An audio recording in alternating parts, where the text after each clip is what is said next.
it. It's a guilty pleasure. Yeah, well, you should.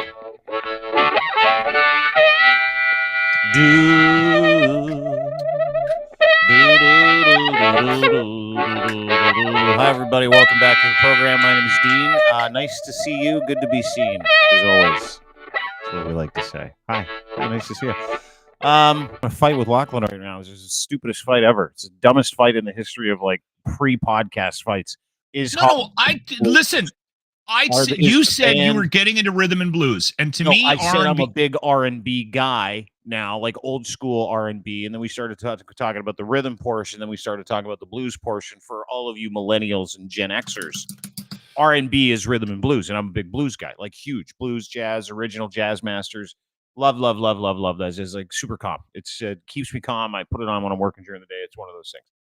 And then you introduce this idea that Hall & Oates is the blues. Okay, no. I said, listen, if you want to talk about blues, we can talk about blues. But to me, R&B isn't Robert Johnson, Muddy Waters. That's blues. That's traditional blues. R&B to me, the root is of more rhythm and soul. Blues is blues. Yes, but it's more soul when you get into R&B, like Otis Redding, like Sam Cooke, right? Mm-hmm. And then I said, if we're going to have this conversation and you and I are going to, share music together, I might even take you down a little Blue-Eyed Soul path and get you into Huge fan of Daryl Hall and John Oates. Not a huge fan. But you're thinking of Private Eyes, Daryl Hall and John Oates. Thinking of You're Man not Eater. Thinking of Voices. Man Eater. Oh, here she comes. That's a great song. That's the worst song ever, it's dude. A guilty pleasure, but no, it's stupid. It's the worst band in the history of fucking bands. They ruined music. It is. Yeah, they did. No, it is not. Just a couple of dumb white guys. One guy with a crazy Duster Lanny McDonald mustache. The other guy looked like he hangs around bathrooms in malls. Yeah, Oates. I don't even know which guy's Oates. Which guy's Hall still. Like Daryl's the blonde with the long hair. Daryl and John Oates is the guy that looks like my dad. Yeah. My dad looks like a cross between John Oates and Bruce Springsteen. So, anyway, they're not a blues band. Is my point. They're just I said band. They're a soul band. No, they're not. And a lot of the stuff that didn't make the radio. A poppy honky duo. That's what they are. No, honky. They're a power cracker duo. I have a soft spot in my heart for Hall & Oates because the very first I had some albums when I was a kid because I was into music. My dad was a musician and I had some records around the house. Yeah. But the first album I ever bought, and I don't know why I bought it, was the Daryl Hall and John Oates Voices. So I ended up getting into like Led Zeppelin and Black Sabbath. The same reason why everybody back then bought a Daryl Hall and John Oates album. The radio. The radio is like, but if you go back and listen to that record, there's more to it than the radio hits. That's all I'm saying. I didn't get past the radio hits because I hated the radio hits. It wasn't like I was going to go, a bunch of shitty songs I put on the radio. Let's see how shitty the deep cuts are. No, another band that lives in sort of that world for you brought up millennials. Yeah, is ZZ Top. I worked with a millennial, and ZZ Top had all these big monster hits, the Eliminator, right, from the 80s, and everybody thinks of that. To me, ZZ Top is the 70s blues band. Like beer drinkers. Yeah, they're a blues band first and foremost, right? Yeah.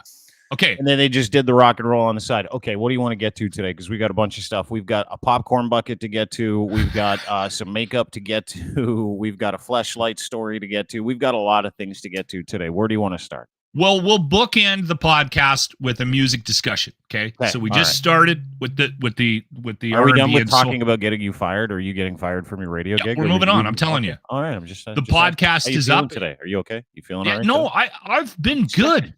I've been good. I know. I'm giving people a dip check of my friend Lochlin today because it's only been one day that you've been working here at Crier Media. So I just was saying, are you good? And you're like, yeah, I'm good. I'm good. Move on. Yes. Right, good.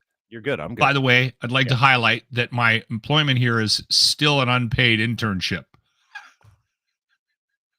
Okay. But hold it. Before we move on, What was the reaction like to yesterday's podcast? Because not many people get a chance when they get fired from radio, which is one of the great things in radio that consistently happens to people that get fired, is after you get fired, 9 years of them billboarding you and putting you all over the place and riding you. It's like, we just pretend that person never existed. That's the beautiful part of radio firings. It's like, who's that? I don't know. I don't know who that guy was.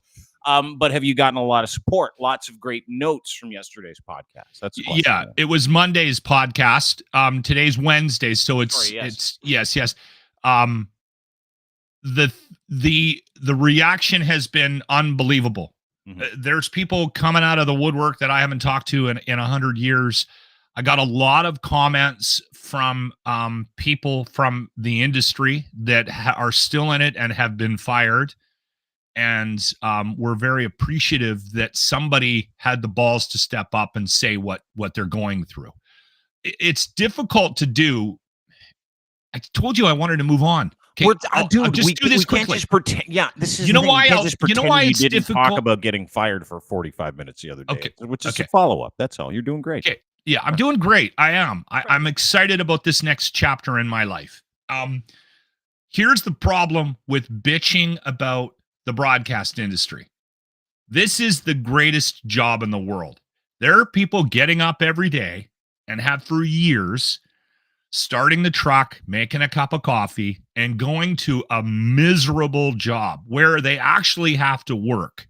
So I think at the back of my mind and at back of everybody's mind in the broadcast industry, you kind of go, I don't want to bitch about my job because the guy that's roofing in -30 is going to want to drive down to the radio station and kill me.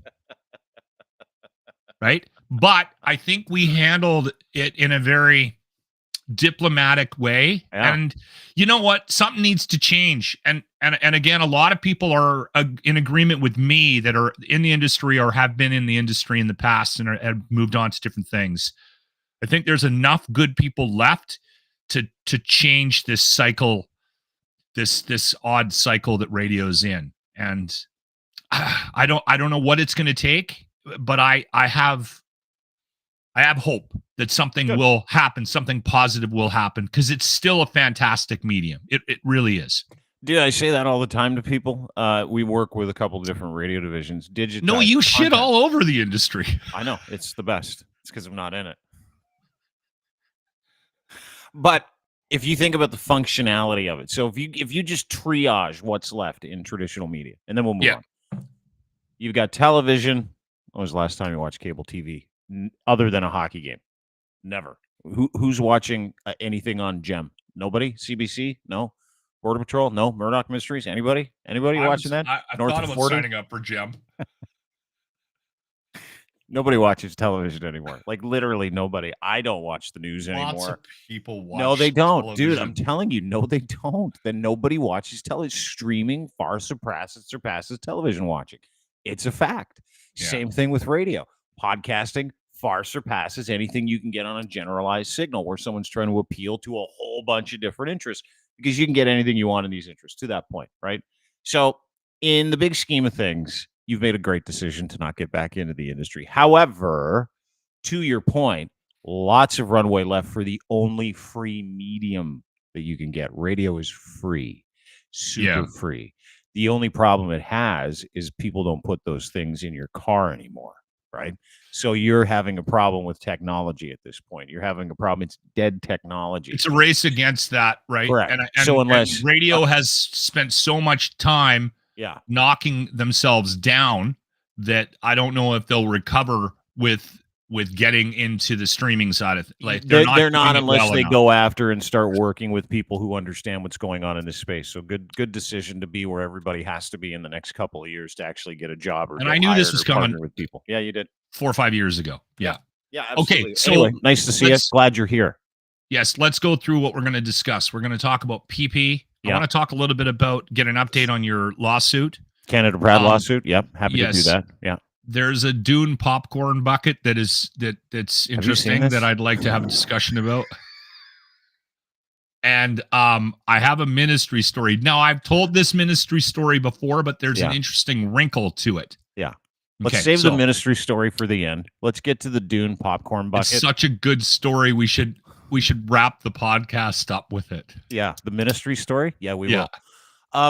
I want to get to the Dune because I loved the first Dune, like the first Dune movie, the remake of Dune. If anybody knows anything about Dune, Timothée Chalamet, the remake. Zendaya. Are you talking about the '88 version? Did you? Yeah. Loved it. I thought Dune was phenomenal. See, I loved it too. Have you gone back and watched it? 100%. Yeah. As soon as the first Dune came out, I'm like, I'm gonna go watch the original Dune from 1988. The CGI sucked. It looked really weird. It was like going back and watching Star Wars again. You know, when you go watch Star Wars, like the garbage room scene, the trash compactor room scene, and you're like, oh, this is so cheap now, but I have to watch it because it's nostalgic. That's how I felt watching the first. What did you think of Sting's performance?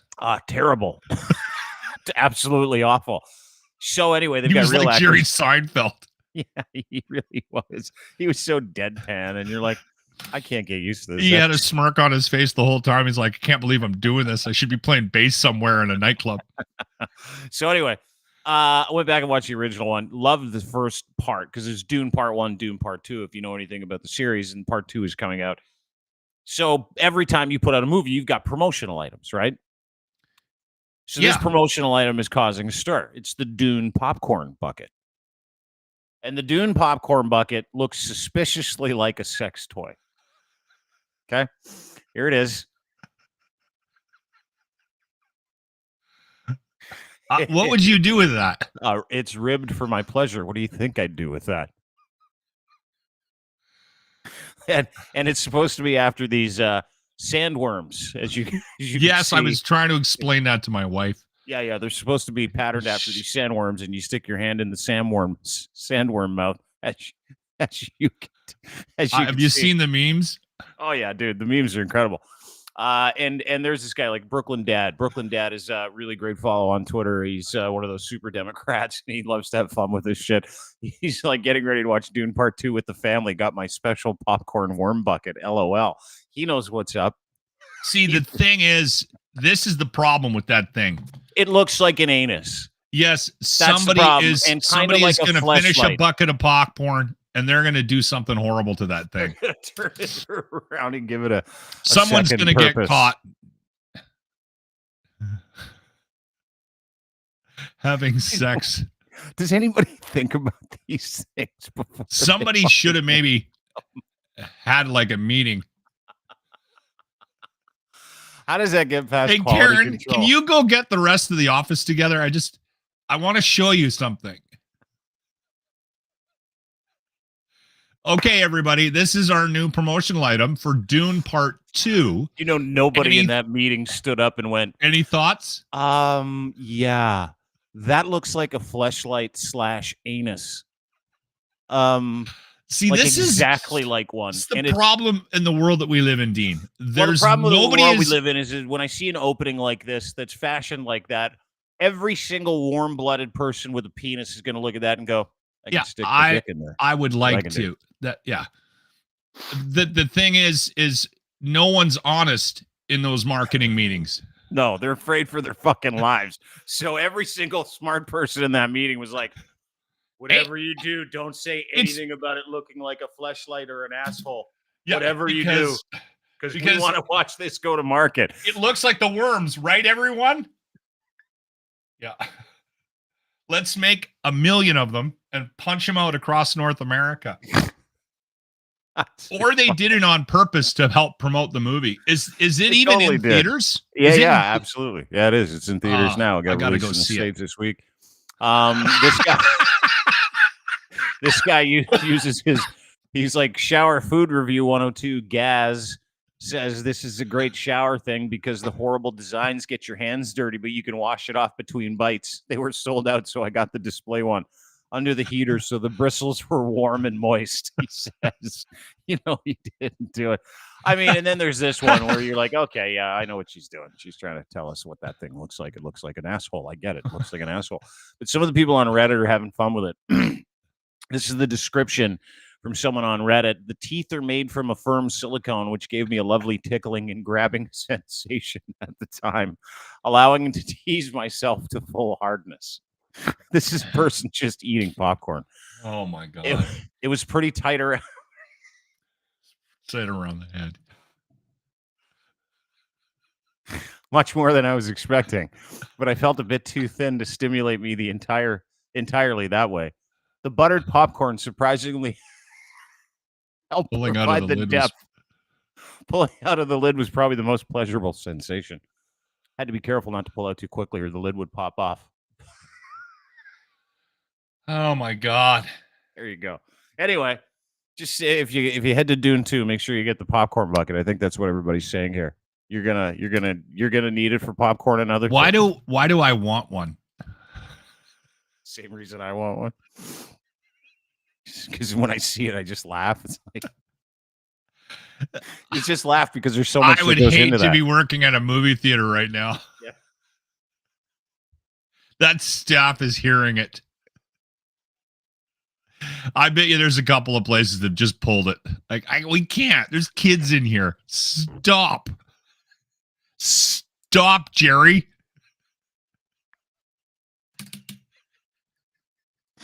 Don't say anything. Don't say anything. Oh my God. I laugh because like you go back to the conversation where like it's in production, right? Like and someone designs it and they're like, what do you think? Well, the assembly line guys too. Like, get down. Look what they're making. That has to go through 1,000 hands or like 1,000,000 touch points to make a Fleshlight pop. Look at I'm fucking dying laughing. I can't like it's the stupidest shit ever. It's the hardest. You know what would be like a year. funny too is if there was like, not that I'm encouraging this, but I'd love to see a truck have a car accident on the highway with a load of those where they're flying all over the highway. Run into another truck carrying dildos. Yeah, I get it. Oh my God. Anyway, there you go. Go see Dune 2. That is going to be a hell of a show. Okay, so now PeePee, Pierre Polyev. Yeah. Before we get into what we're going to talk about with PeePee, let me just kind of make a quick announcement. Yeah, I want an update on the lawsuit. Oh, do you want to? Okay, well, you want to do the lawsuit first, or you want to get to PeePee? I want to hear the lawsuit has something to do with PeePee. So let's just talk about PeePee because I want to talk about something to do with politics. I can't write about it anymore. I can't talk about politics anymore. I can't talk specifically the fake shit, and all of it's fake, right? Like press conferences talking about how they're letting serial killers out of jail. None of that is true. Memes and marketing campaigns about how Paul Bernardo and Luca Magnotta, two of the worst serial killers in the country, are basically a Club Med. None of that's true. They're in like solitary confinement and lockup. And this weekend I had like this epiphany. Yeah.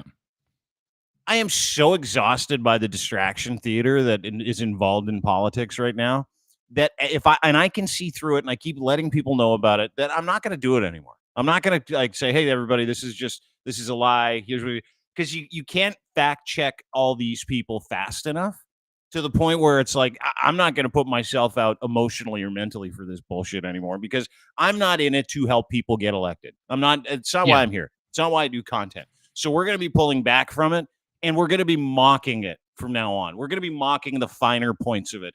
And one of those things happened this weekend where Pierre Polyev legitimately is morphing into Donald Trump. Like he's just morphing into this like skinny, weird version of Donald Trump. Yes, go ahead, Lochlin Cross. Before you show the picture, yeah, and before we discuss this, I just want to say that I think there's going to be a tremendous amount of disappointment about you not writing about politics. I can't believe you're letting down everyone. I'm not even going to talk about it anymore. Not in legitimate terms because it is not a legitimate business. I think we've all arrived at that point, right? Hey, show this picture because I purposely didn't look at it when you explained what you wanted to show. Yeah, because I wanna have a reaction, an initial reaction. Well, the reaction to keep in mind, this is the gentleman. He's the conservative leader of Canada. Lied, cheated, stole his way to the conservative leadership. They all do. So it's all performative. Yeah, I know. Well, yeah, not that. Not yeah. They all do. This guy really did. They're all in the same canoe. No, but this guy paid people off to do it, which is a fact. So anyway, bottom line is Pierre Poilievre's taken to wearing a lot of makeup. Like a lot of makeup. And keep in mind, this is the gentleman who wants to prevent people from trans people, non-binary people from wearing makeup. He doesn't believe in gender ideologies, all that stuff. Guys wears a lot of fucking makeup, which, if you were a guy who was against makeup for men, no matter what, you'd think that this is a little hypocritical. Can we just have a look at the amount of foundation this man puts on his hairline? Look at that. That is Trump-esque bronzer. So is that makeup, or is that one of those suntan things? Somebody might be able to know. Somebody might know a little bit better. That's a cream. I did a little. Is I did it? a little research. It's a type of cream. Okay. If you remember, Trump is a big fan of wearing the same sort of bronze cream. I thought Trump's was a tanning thing, like one of those spray tans, isn't it? No. It's and this is PeePee again, where he's got the full makeup he on. Looks like a Snapchat filter. Yeah. He's a human Snapchat filter at this point. That's exactly it. And you can see the top of his hair. Hey, Mom, is that a Sears mannequin? He doesn't even look real. No, he looks wasted all the time too. That's you know what it is? You will meet people in your life, and it's not even about politics, but they're so concerned about what other people are that right? Other people think of them, and I think that's what we have here. I think that Trump, PeePee, Trump. I didn't know he wore a cream. I thought he did a spray tan. Oh, no, that's a cream, dude. He puts that on in the morning. I'm well aware of it. I know people that do this, but they are women. Okay. Yeah, you can see this is the Donald Trump bronzer. To your point, yeah, I mean this is how you can tell it's just a big work, right? Like they want you to think they are something they are not. And to your point, Pierre Poilievre is taking this so seriously now because he's up in the polls by like 17 points, just crushing Trudeau at the moment.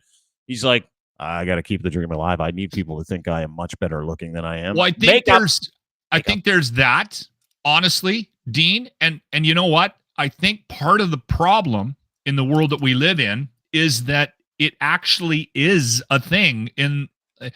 I remember being wildly frustrated when people were talking about how nice Trudeau's hair was, right? Like, and I'm like, please tell me you didn't vote for him because he's got nice locks. And I think there was a faction of the population that did. So PeePee might be concerned about that comparison. If he goes into an election, is he competing on a platform, or are people voting for Trudeau because he's better looking? Like, yeah, that's what they're doing. He's like, trying to get the good looking vote. We can be fairly shallow. Dude, you're not wrong. That's the funny part, because about 6 months ago, if you remember correctly, and this is what I love and hate about politics too, is they know people are stupid, right? They know that we're dumb. They know they're like, hey, you just got to give these people the perception of something, and they'll get mad and do something, or they'll think something totally different. Why can't but 6 people months just ago, be real? It just drives because me it doesn't insane. work. Because you have to be all things to a certain group of people. That's what politics is. That's why I don't interview any politicians. That's why I fucking can't stand them. Because none of these people are real people. Because I would love to interview PeePee and then ask him what kind of bronzer he's using. Yeah, do you get bronzer tips from the big orange goo master? Yeah, from him. Do you get bronzer tips from that guy? By the way, put some fucking effort into it, Donald, if you're going to do that. You look like you look insane. One of the other pictures that made me laugh too was an AI picture. So this is something that one of Pierre Poilievre's fans did for him.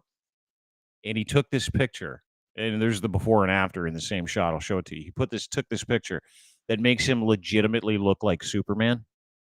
Like legit. Different jawline, different face, different eyebrows, different facial structure. And he's been using this in advertisements. I am not kidding you. Have a look. There you go. Look at the difference. On one side, he looks like Mark Consuelos. On the other side, he looks like his same dumpy self. Like, it's just fucking unbelievable. You know what? The guy on the left definitely drives a motorbike on the weekends. Oh, yeah. The guy on the left has a kill count of over 200, too. The guy on the right masturbates and cries.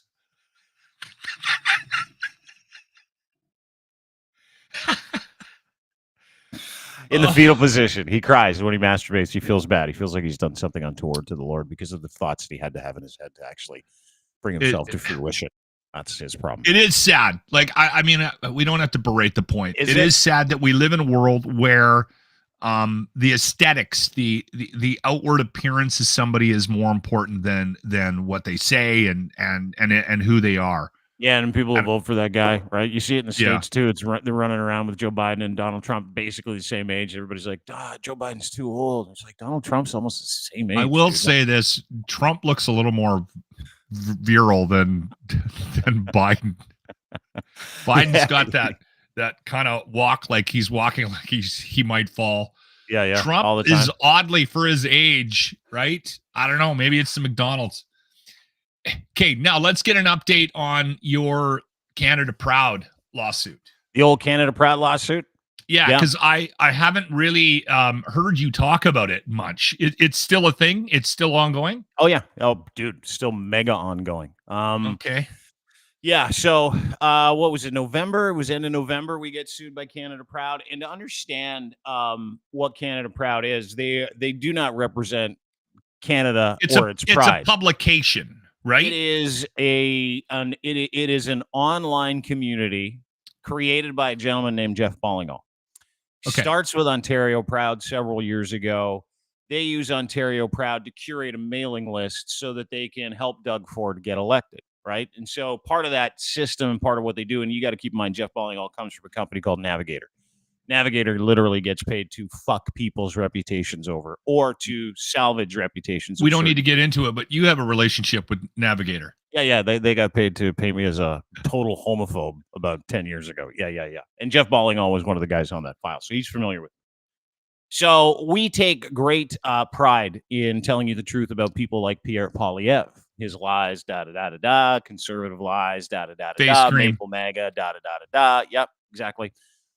And so in November, they sued us. And when I say they, I mean a proxy of the Conservative Party, because Jeff Ballingall runs the Proud group of networks, Canada Proud, Ontario Proud, Alberta Proud, all the dumb Proud. It's like it's legitimately a calling card to Anglo-Saxon old stock Canadians. Well, it's following a template from the United States of how segmented broadcasting has become on the political side of things, right?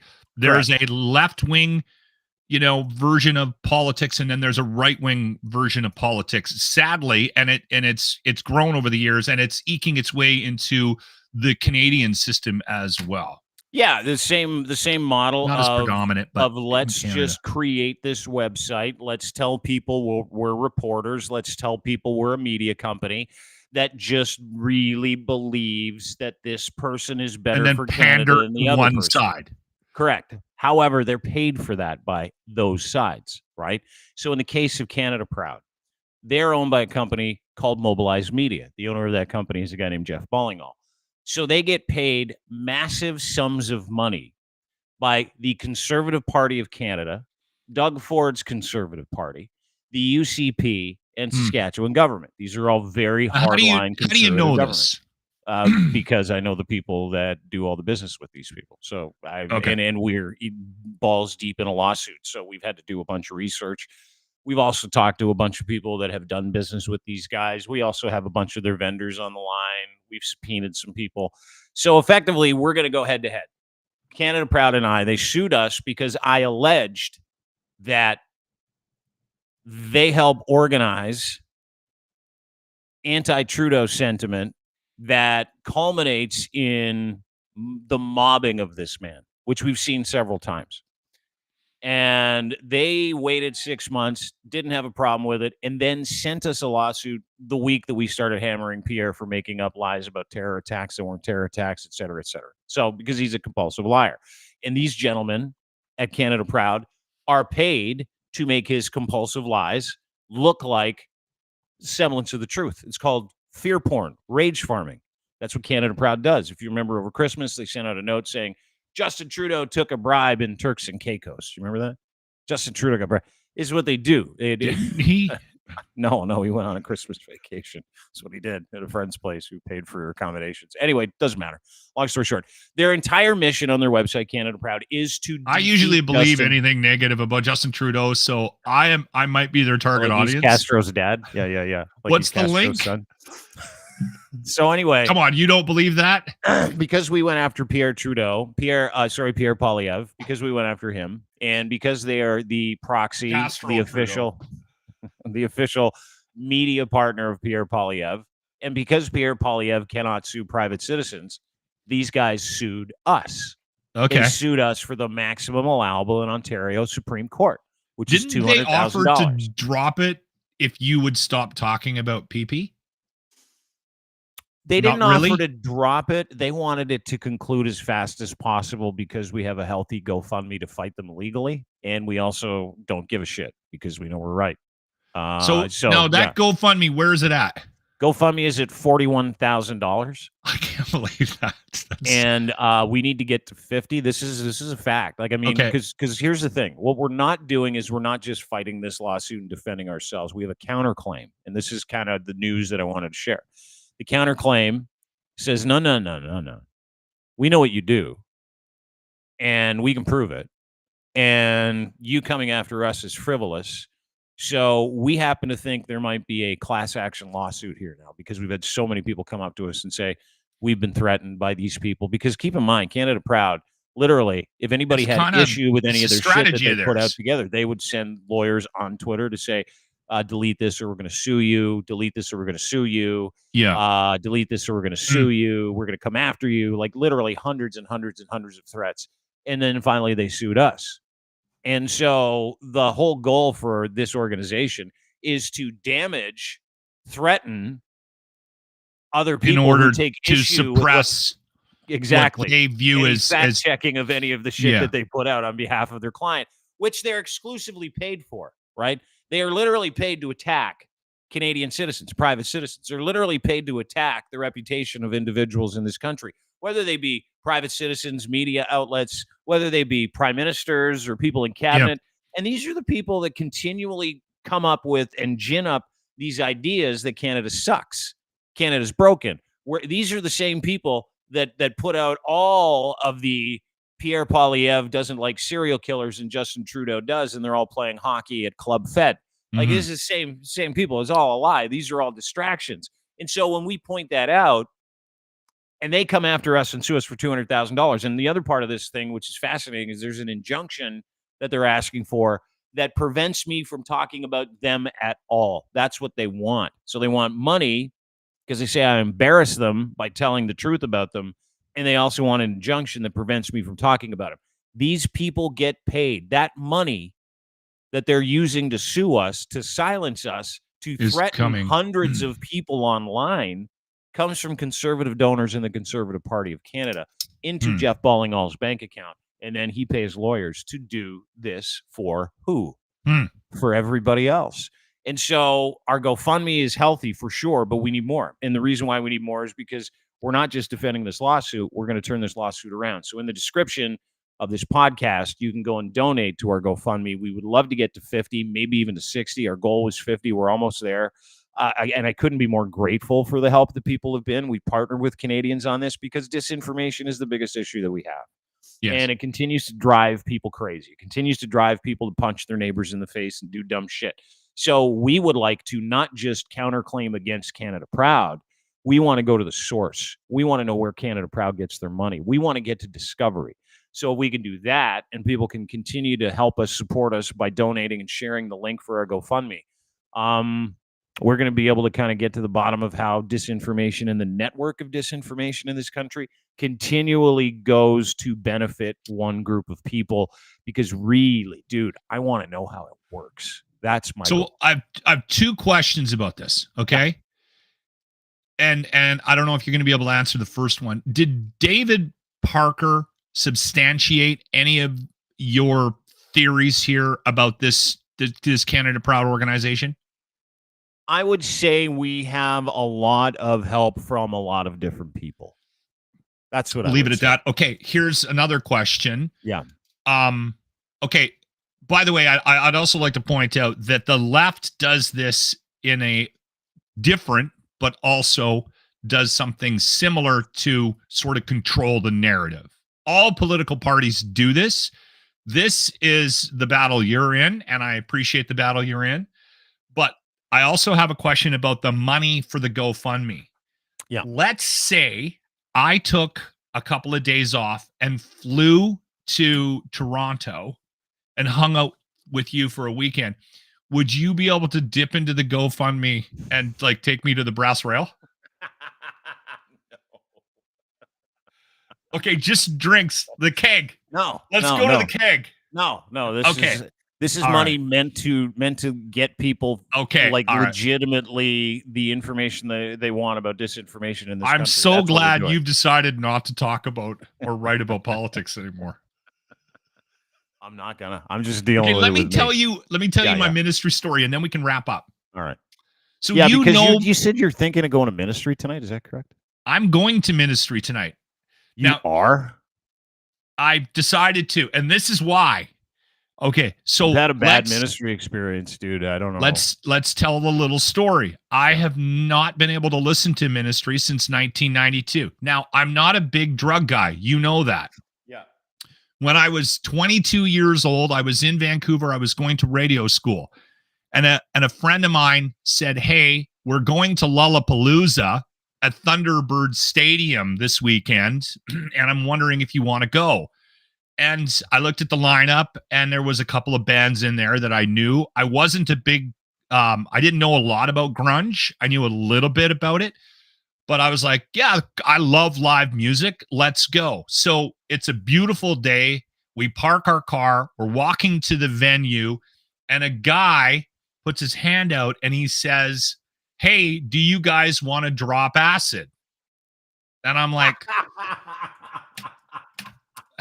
Are you fucking serious? yes. You took hand acid from a stranger? Yes. So I took a dose of whatever the hell it was. I don't even know. It was acid. And I just know that he had said it was acid. And so we go into the venue, and within, I don't know, an hour, I'm not even sure how long it took to sort of hit. And listen, we got there at the beginning of the show. I'm a huge Tool fan, and I missed the second stage, but they were on the up by the beer gardens, and I missed that. I can't believe I missed Tool in 1992 before they released Undertow. Anyway, because I think Undertow came out in 93. Easily one of the best albums in the history of musical hard rock and roll. Easily. Such a great record. Yeah. Anyway, what did you tell me the other day about the connection between Tool and Dune? Was that you? No. Somebody said Dune was for like. Now I'm concerned that you might have Alzheimer's, and that I don't think we should be working together because you might start remembering and forgetting things. No, listen. I was one and done on psychedelics. I've never done mushrooms because this bothered me so. It messed you up. Yes. So I've avoided, and I'm very casual pot smoker, and I'm very careful with it because I get way too stoned. I smoked when I was a kid, but it was the stuff that was grown behind the. Well, and that's your problem. You smoked when you're a kid. You're not supposed to smoke when you're a kid. It'll fuck up your brain. Well, no, but it wasn't any good. It was like, we called it shake. It didn't even stick together. It just gave you a headache. Yeah. I got actually a story about us finding a marijuana field in the bush. Anyway, that's another story. Thank you. So anyway, I'm on my way into ministry. Soundgarden's on stage. Pearl Jam. You're loaded with hand acid from a stranger. About 5:00 in the afternoon, ministry, its sun comes out. Jesus in the Mary chain. It's about 5:00. I'm in the middle of a mosh pit, and this was one of the bands that a lot of people were there to see. It was it's always been a big band, but it's got a massive underground following. At about that time, I peaked. And I just remember being more terrified than I have ever been in my life about anything. I lost my watch. I lost my t-shirt. I lost my hat. I lost my fanny pack. I lost a shoe. Lost your mind. When I left the venue, I had one shoe on and a pair of jeans. I managed to hang on to my wallet for some reason, and I'm not a put a wallet in your front pocket guy, but I had my wallet in my front pocket. You back pocket guy? Back pocket wallet guy? Yes, and it's on my list of people I don't trust if you put your wallet in your front pocket. But I ended up with a wallet, and I bought a Lollapalooza t-shirt in the parking lot on my way to try to find the people that I had lost at the concert too. So I ended up limping home with one shoe. And so I've never been able to listen to Ministry, and it was a bad experience for me. So I've never jumped back into this psychedelic world. So fast forward to 2024. It's a big day for you. Somebody's watching the podcast on Monday, sends me a note and goes, I saw the YouTube on your locker room page. Sorry to hear you going. He goes, I remember you telling a story about being in Ministry in 1992 at Lollapalooza. I was at that concert. I had a similar experience. He didn't get into any details, but said, I haven't been able to listen to them either. Oh, this is going to be therapy for both of you. I got a pair of tickets for the show. So I'm literally going with Trevor to Ministry at Midway tonight. Dude, you're going to get back on that horse and ride again. You're going to teach that monkey that was on your back a thing or two. You're going to get through PTSD. You're finally going to be able to go to a Ministry show, and you're going to hold hands with a complete stranger who had the exact same horrific experience on psychedelics that you did at your last Ministry show 32 years ago. Okay, question this for is you. a big psychological deal. Yes, go ahead. Should I do acid again? 100%.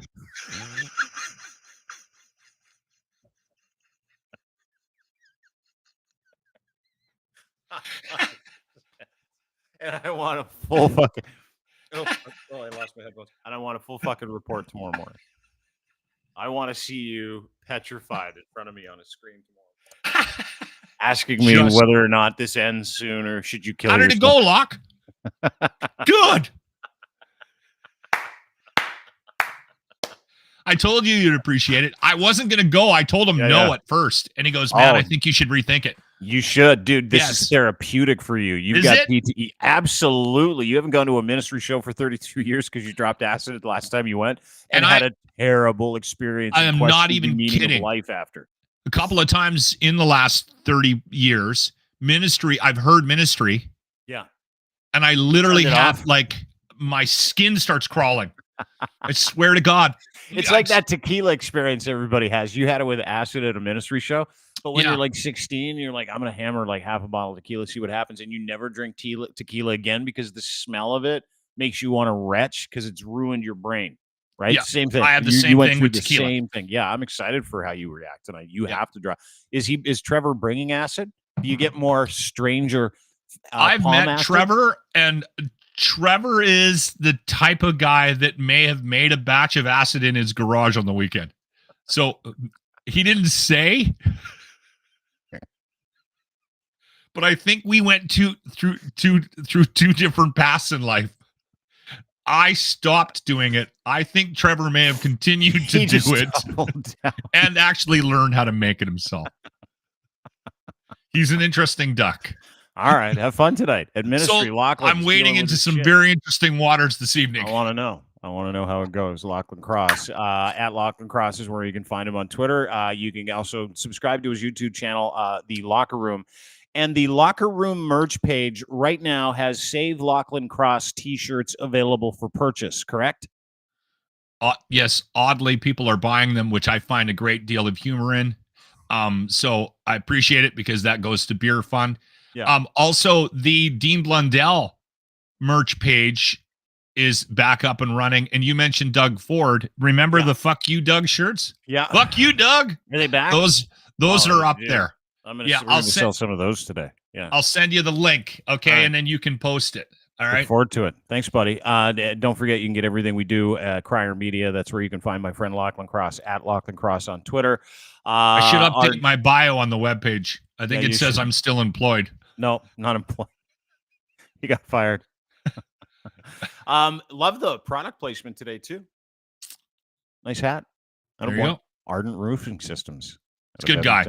Great dude. Yeah, really good guy, and cares about the community that he lives in. At some point, I think we'll be talking to Stacy on this program. If I'm look forward to it. If I'm not surprised, I wouldn't be surprised if that happens sooner than later.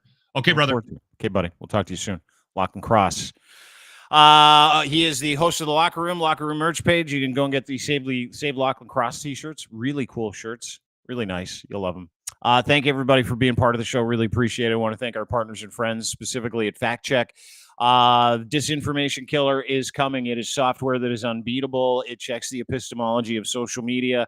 It checks the sources of information, and then it doubles back through AI, and it makes sure that it gives you the answer you're looking for. Disinformation and the disinformation environment that we live in, the post-truth society that we seem to all not enjoy. Someone had to come to the table with a solution, and Fact Check did. These are scientists and journalists, people that actually give a shit, and they're building a free tool right now where you can cross-reference and fact-check anything from written word to video to pictures to spoken word. It's the Shazam of fact-checking, FAKTCHEK.io. Go to factcheck.io today to join their beta testing program. Referral program is coming this week. So get in on the ground level. You'll be glad you did as they roll this out globally. Become a Fact Check partner, verified Fact Check partner at factcheck.io. Again, FAKTCHEK.io. Do you believe? Also brought to you by CanTorque, makers of rugged, hard-working torque wrenches. Colin and his group have every solution under one roof. Doesn't matter what it is. CanTorque offers a complete range of services and products, making you and them your one-stop destination for all your bolting needs, saving you time, effort, and hassle. What is a torque wrench? Super, super simple. It is a bolting solution that you cannot find a torque wrench for, and they are powered by some of the greatest technology and proprietary technology in the torque wrench industry. And Colin is the best in the world. So proud of it. He does everything in beautiful Canada, out of Edmonton, Alberta. He puts a maple leaf on every single one of his products, which you can check out at his new website, cantorque.com. Check out their services, get in touch, get a quote, and have a look. Reliability you can trust, 20 years of unparalleled global expertise, all your solutions under one roof. Go to cantorque.com today for more information. Also brought to you by our friends at Muse on the Mic, Muse Massage Spa, Canada's ¡1 body house. And the ladies at Muse are lovely. 1290 Finch Avenue West, Unit 13, Toronto, Ontario. Toronto, this is in your backyard. Have a wonderful sexual experience at a licensed body rub parlor with two women who know what they're doing, and you can download their podcast today as well, Muse on the Mic. Anywhere you get your fine podcasts, including Google, Apple, Spotify, go to Crier Media and their Patreon channel or YouTube channel, Muse on the Mic for both. YouTube, Muse on the Mic, Patreon, Muse on the Mic. And the Patreon one is completely uncensored, and you will love it. Also, they're educators. They're sexologists, and they're advocates for the sex work industry. And very funny. They got some great stories in their latest episode, so make sure you go and download Muse on the Mic today, and make sure you make an appointment with the ladies at Muse, musemassagespod.com. And brought to you by Ed's Fine Imports. His Gitch are engineered for any level of performance. Luxury boxer briefs, pouch in the front. Buy 3, get 1 free right now. Go to Ed's Fine Imports. Get 3, and you'll get the 4th for free with Gitch 3. That is your promo code. You'll also get 15% off your entire purchase and receive an exclusive access to new arrivals, promotions, contest invites, and more.